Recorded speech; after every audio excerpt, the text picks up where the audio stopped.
One of the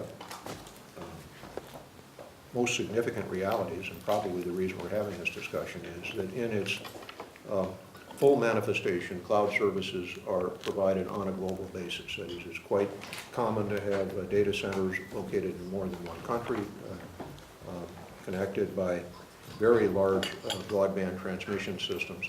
The data move around. They're maintained by people potentially of one nationality, stored in a second country, perhaps provided by a provider of a third country and used by a consumer in a fourth country. So there are lots of reasons to want to get as much harmonization as we possibly can in terms of the use of cloud services.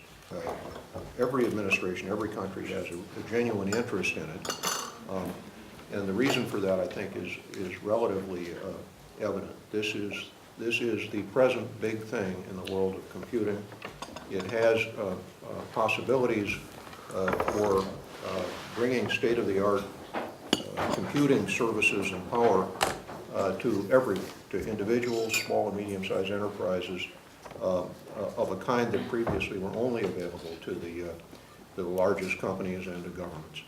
It has the great advantage of turning what have been capital expenditures into operating expenditures, and so it is something that is appears to be very highly desirable. It's especially desirable from the standpoint of issues having to do with innovation and economic progress.